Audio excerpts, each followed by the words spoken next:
This is A New Angle, a show about cool people doing awesome things in and around Montana. I'm your host, Justin Angle. This show is supported by First Security Bank, Blackfoot Communications, and the University of Montana College of Business. Hey folks, welcome back, and thanks for tuning in. Today I am speaking with Shaun Radley, purveyor of all things at MTCX. There is something special happening right now with the sport of cycling in Montana, and Shaun is a big reason why. Cyclocross, believe it or not, for everything I've told you so far about what it is by far the most beginner-friendly. You could come off the street with any bike and ride. He and his team were recently selected to host the 2023 and 2024 Pan American Cyclocross Championships. This is a giant deal for Montana, and I'm excited to learn more about it and Shaun's other pursuits as well. Shaun, thanks for coming on the show. Thanks for having me, Justin. So tell us, where did you grow up? What did your parents do? Well, I grew up in Redmond, Washington, the bicycle capital of Washington State. And your parents? Parents, Tom Radley, Jan Radley, grew up there, and my dad retired when he was 50 years old to lead bicycle tours. So he led bicycle tours, and this is when I was in 5th grade. And then as early as I can remember, he had me going on the tours. And I was a volunteer, and I worked and helped out and wanted to be just like my dad, pretty much. This either sounds like a non-retirement or a fantastic retirement, maybe both. You'll get a kick out of it, Justin. The group that he led tours for was Adventure Cycling. Oh, so very good. There's the Missoula, there's the Montana hook. connection. He found that group and then came on, and he led some of the first adventure cycling tours that were more group, large-scale tours. Very good. So that was your entry point or your connection to Missoula. Is that what led you to study here at the University of Montana? That's right. Yep, that's what led me here. I got a job the first month of my freshman year. I lived in Jesse Hall, and my dad said, I'm going to get you kind of a work study at that time at Adventure Cycling. And that was my first job, and then that was also my Missoula family. The employees at Adventure Cycling became my adopted family here. At what point in your studies, and maybe even before that, did you decide that you wanted to make cycling and all things cycling your life's work? I decided I was in business school here, and we were taking all the prerequisites, and my favorite classes ended up being classes that were more business-oriented, which caught me off guard. Mm-hmm. I thought that I would just do recreation management and hang out outside and do forestry, and it would be great. But where I learned the most and I was most engaged and got the best grades was in the business classes that made up the nature-based tourism degree. And it showed me that I could actually make a career out of biking. Yeah. And up until that point, remember, my dad had retired, and it was a retirement job, and I was like, that's a fun job, but that's not a career. Sure. And my family wanted more from me, had more expectations, be a lawyer or a doctor, for lack of a better term. Sure. They wanted more from me. Sure. Did that take some selling back to your folks to say, hey, this is who I am, this is what I want to do? It did. And luckily, one thing that my dad taught me was if you're going to have a difficult conversation, you can speak from your heart, and there's actually never anything wrong with that. Yeah. And in the end, by ripping the Band-Aid off and speaking truthfully, it will be better in the long run. And so I'll never forget the conversation we did have. It was on the phone, and I called him from Jesse Hall, and I said that it's not going good. I don't know. I like my work in the business classes, and I like my work at Adventure Cycling, but these other classes I'm just not even going to. I don't even care, and I'm flunking out of them. And he was very frustrated and said, hey, you can't drop out of school. Yeah. He gave me his blessing to pursue recreation management and a career in cycling. And so at what stage did you transfer over to Cycling House and start working with those folks? Yeah, out of college, I worked for Adventure Cycling in Missoula. I was the office manager, and so I was the front of house person, and I learned a lot and made a lot of connections. I also was putting on bicycle races at that time, and I met Owen Gu, who I know you've had on the pod. I met him, and we became really good friends. And the friendship is actually what carried us. He likes hiring friends and having that personal connection. So it was the connection on the bike and in the community that led Owen to say, when my business is big enough, I'm going to bring on someone who is an office manager, someone who can control the logistics. And that was me. And I was willing to work right next to Owen every day, side by side, Sure. and do exactly what he told me to do and learn his way of doing business. He's a very hard worker, but also he has a customer service model that was no different than what my dad had and no different than what I actually personally believed in. Okay. And so Owen helped me shape that customer-centric model.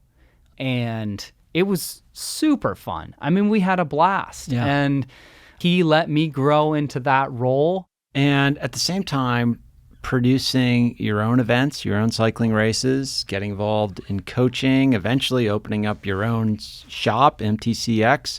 Fast forward us to current day and the portfolio of activities you're involved in now. When I was at the university, we were able to start the cycling team here at the university, and that is what gave me other connections, and then also working at Cycling House. And one of the things we needed to do as a club of the university is we needed to raise some money. Yeah. And so we decided to start putting events on. And we put on Rolling Thunder to raise money for a trip to nationals. And that was, I think we're in year 18 or something like that. And so that's what got me started in putting events. I put on Rolling Thunder as a fundraiser for the University of Montana cycling team. For listeners who don't know, describe what cyclocross is, because it's a very it's a curious form of bike racing. Cyclocross is very similar to how a motocross event is run. You're on a circuit, a closed circuit. It's usually 3 kilometers in length, and you do laps, and it's relative competition to the people you're with. So you're just trying to win the race, beat the people that you're on the course with. Any surface goes, really. Pavement, grass, dirt. You can kind of put the course on any surface, and that's why people just are like, well, what if it snows for Rolling Thunder? What are you going to do? We're like, it's actually pretty good. Yeah. Even better. Yeah, it's actually, Montana's a pretty good host for a cyclocross event. For a while, it was at night. Is it still at night? Yeah, it's always been at night. The first ever Rolling Thunder, we brought out cars because we were in college, and so everybody just shined their lights on the course. And it was at McCormick Park. Sure. And now it's grown. We rent light towers and we have it at night. It's kind of it's the biggest bike race in Montana, and it's the biggest cyclocross race in Montana. And then we get people from Washington and Oregon. It's got a lot of traditions and history. And part of it is, since I've become a parent myself, is over the last 10 years, it's become very family friendly. So it's a good activity for kids and parents to do together. Yeah. We have a full weekend of racing of all these different abilities, all the way down to 2-year-olds on Strider bikes. There's a traveling axe trophy that goes to the best Montana finisher, male and female. There's a lot of fun little traditions. Most of them live on when you're at the event. There's not like a place you go to and figure all this stuff out. And this is the sort of event that attracts top-level racers from the region, but also anybody who has a bike can just show up and get in one of the categories, or bring their kids and get in one of the categories as you described. So this is sort of like a very accessible event as well. And cyclocross races aren't that long, less than an hour in most cases, right? Yes, less than an hour. It has turned into an event that anyone can come. Yeah. And some people come and watch as a fan, a parent, in the morning for the kids race, have a coffee from Black Coffee or something, hanging out, and then we'll race in 4 hours. Sure. They'll go home, get their commuter bike, get their mountain bike, and they'll be like, I think I can do this. Sure. Yeah. And I'm, okay. And I've seen it over and over and over again. And so it is the real entry level event for cyclocross and for biking. For bike racing, road racing, it is not as popular anymore. Sure. I'm in the business of promoting road racing, so for someone to say that, it just isn't. It's slightly more dangerous than it used to be. And then mountain bike racing is still popular at Marshall Mountain and other places, but even that is a high barrier to entry. You have to really know what you're doing to ride a mountain bike safely, and then think about racing a mountain bike. Sure. That's high speed decisions. And so cyclocross, believe it or not, for everything I've told you so far about what it is by far the most beginner friendly. Yeah. You could come off the street with any bike and ride. Yeah, and watching that all unfold in real time is pretty exciting. It is. It's spectator friendly. So if the course is only 3 kilometers, you can see almost the whole course if you're standing in one location. So let's contrast an event like Rolling Thunder that is so accessible and family friendly with this other really exciting event you have coming up in early November, the Pan American Cyclocross Championships, a UCI event. We'll talk about what the UCI is and what this means. This is an elite level competition that you and your team were awarded the rights to produce the next 2 years. One, tremendous honor. Congratulations. We want to make sure listeners understand what an honor that is. But talk about that event and why you thought that it was time for you and your team here in Montana to make a bid for it. Yeah, you hit a couple key points there as you were explaining the event. The first one is that you don't get to choose to put these on. You submit an application, and then 20 or 30 of the top promoters in the country, in this case the continent, submit, and then you hope that they like what you submit. In most cases, you're hoping you've met someone on the selection committee at some point, and they can say, Missoula and that crew could do something like this. Takes a long time to get that. Mm-hmm. You do get selected for 2 years, like you said, and we have been selected. The biggest question that I've gotten so far is, how did we get selected? How did Missoula, Montana, what do they like about it? Sure. It's a long history, and most of it started with the intro that you provided in this podcast and my history in biking and bike racing and the connections that I've made.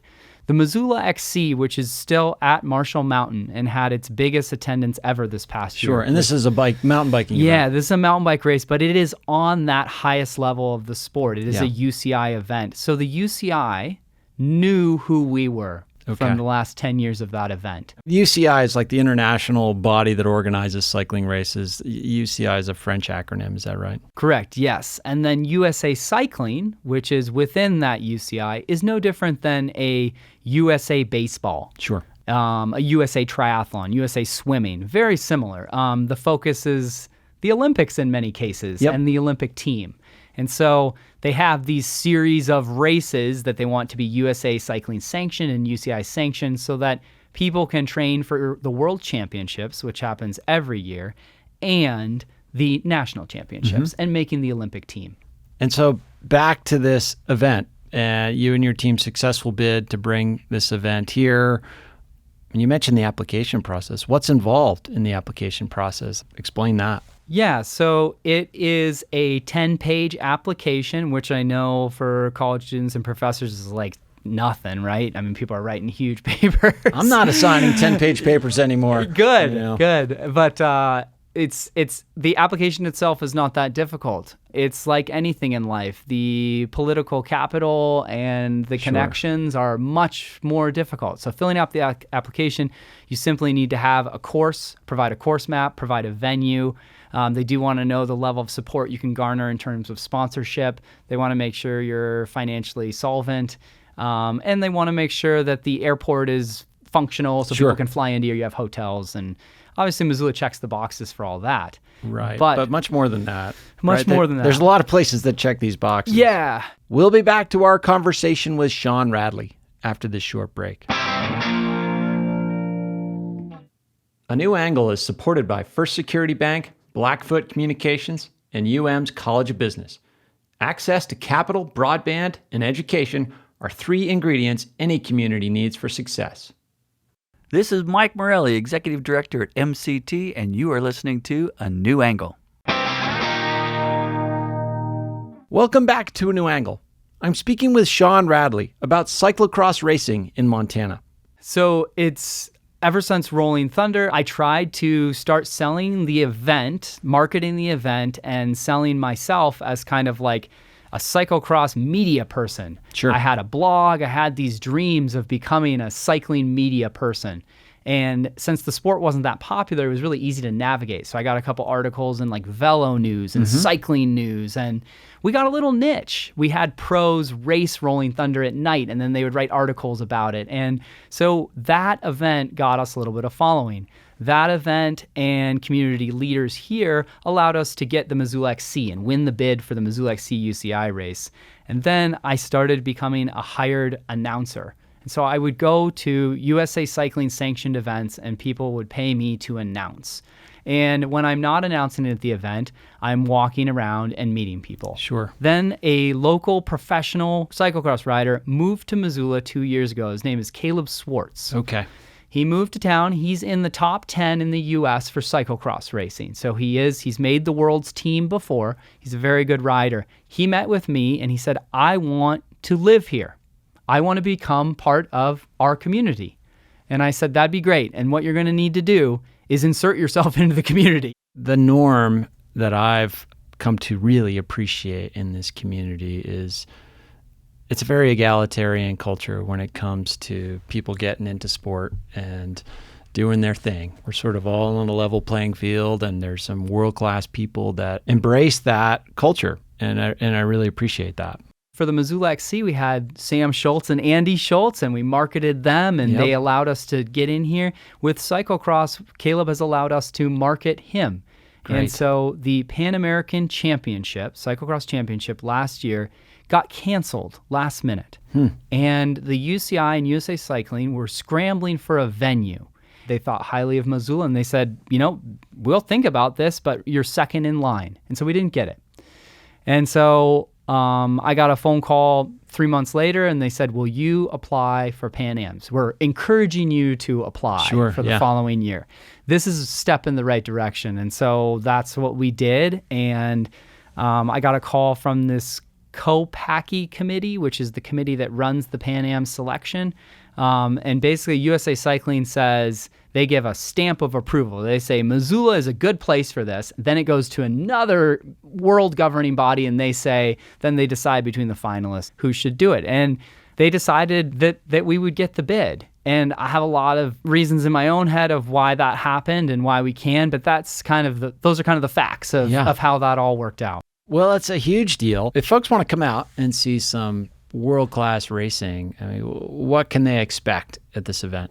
Thankfully, in Missoula, it's a huge cycling town, and so we have created some local heroes in the junior ranks and the masters ranks. And so for the Pan Am Championship on November 4th and 5th, there will be age group racing. People like Ada Linton, who would race in the 13 and 14-year-old Pan Am Championship. Sure, and she's a freshman at Hellgate High School, is that right? She will be almost a main event here. She will have 50 to 100 fans on course, parents, friends, grandma and grandpa, and you can get behind her. You probably have a middle schooler or a high schooler who's in class with Ada. Porter Melvin, he's another gentleman who's in that age group. Then we have Elsa Westenfelder, Gilly Millar, and Ellen Davis. They all race in either the 17 and 18 elite junior category or the U23 elite category. All of those three ladies are all within the top 20 right now, nationally ranked. Wow. Yeah. And they live here. That mixed in with Caleb Swartz, who I mentioned is a local pro. He lives here, and so we can root for him.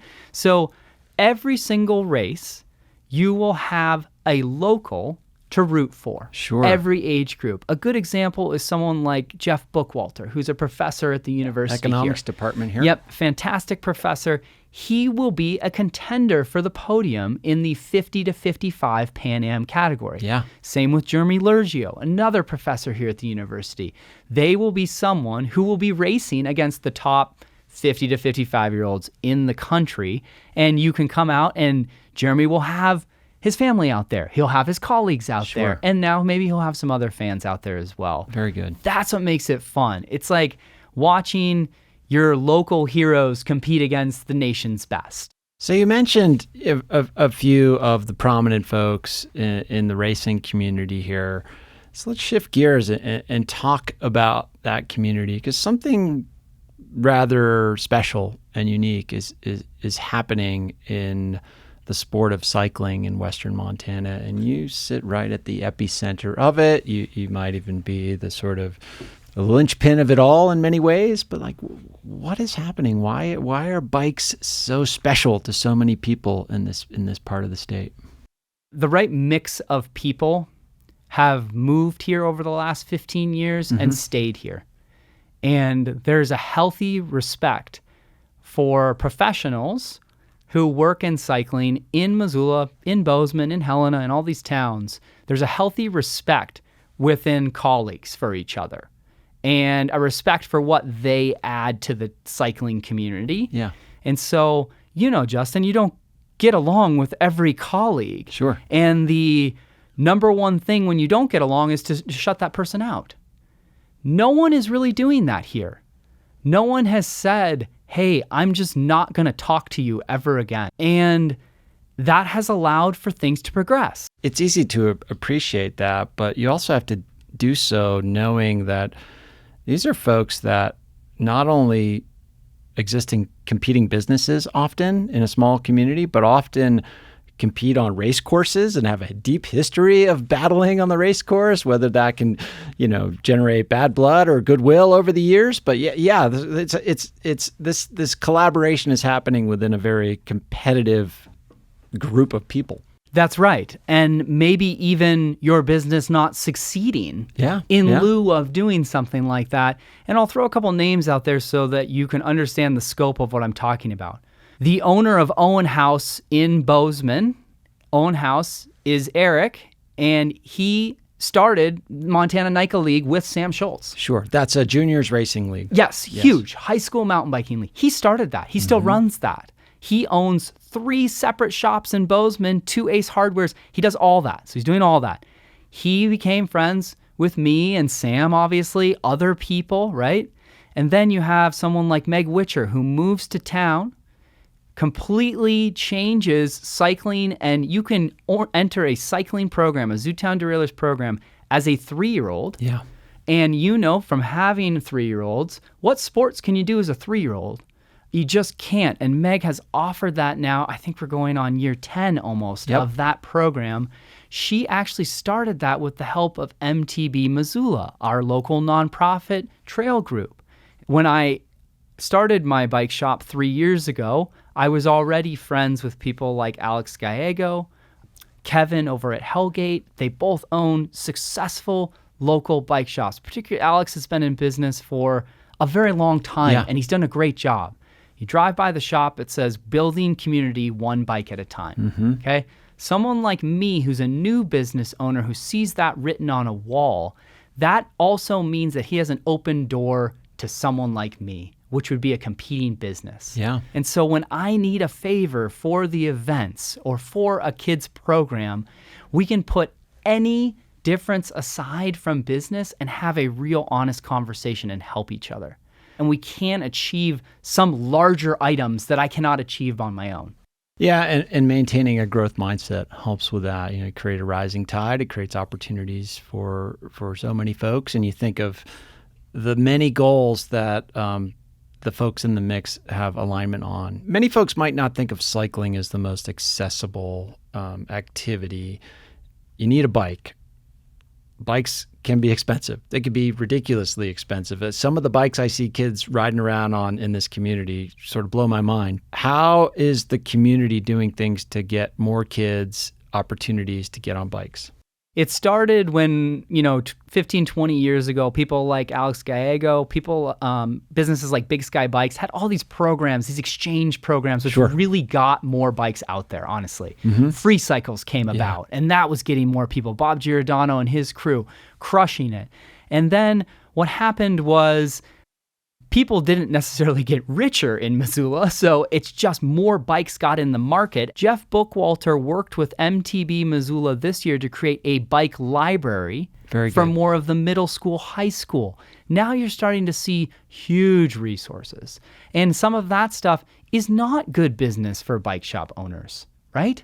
But then you have every bike shop owner who wants to do that and contribute to that. So last question for you here, Shaun, is your relationship to the sport and how you've dealt with that as your life has gotten more complicated with family, with aging, all the variables. There was a period of your life, I assume, when racing was very important. You still race your bike, but your ability to train and perform at the level you were at has declined to some degree. Talk about that transition in your life and how you've navigated it. I was never a pro athlete, so it does help a little bit. It was who I was. It was my identity, but it wasn't. I didn't have to use it for making a living, thankfully. Sure. And I was able to find some other hobbies along the way and make other friends who have different perspectives than that. I actually find it incredibly important for me to race events. And I find it important for my own well-being and then also for the makeup of the cycling community progressing. And you are no different, Justin. You're in the category I'm talking about. If you see me at a race, giving it my best, and you know what I've been doing because we saw each other at middle school pickup, it is inspiring to people. Absolutely. In a different way. Yeah. You know, when you see Professor Bookwalter racing his bike and you know what he's done to get up to that point, it is inspiring. It's actually more relatable to people than Caleb Swartz is, who's a professional athlete. Mm-hmm. It just all helps, right? We're all just kind of people trying to do our best. And, you know, I didn't get into a position like this by being a professional athlete. I did it by just trying my best and trying to keep people organized and making connections. And so it's turned for me. Earlier in the year, I did the Rut 20K running race, and people were happy that I was there. Sure. And wow, I didn't even know you run. And I do run, and I like running, and I like all you people. We're all the same. Yeah, of course I get bummed about my lack of fitness or my result here and there, but we're working towards something that is much, much bigger than me and much bigger than any of those small goals. And I can put that aside pretty quickly. Yeah, well put. Well, Shaun, it's been wonderful to sort of track your career and progression as a leader in this community and all the things you've done to promote getting people on bikes and being healthy and getting out in the hills. Congratulations on these two events coming up. Remind listeners about Rolling Thunder and the Pan Am Games. Rolling Thunder, October 28th and 29th from Big Sky Park, where Mavericks Field is. That is the anyone race ability weekend, age group, anything. And then the following weekend is the Pan American Cyclocross Championships in the same location, Maverick Stadium, Big Sky Park, which is county owned and operated. And that will be a great spectator event, free of charge to come and watch. Shaun Radley, thanks very much. Thanks, Justin. Thanks for listening to A New Angle. We really appreciate it. And we're coming to you from Studio 49, a generous gift from UM alums Michelle and Lauren Hansen. A New Angle is presented by First Security Bank, Blackfoot Communications, and the University of Montana College of Business. With additional support from Consolidated Electrical Distributors, Drum Coffee, and Montana Public Radio. Keely Larson is our producer. Ella Hall is our production assistant. VTO, Jeff Ament, and John Wicks made our music, and Jeff Meese is our master of all things sound. Thanks a lot, and see you next time.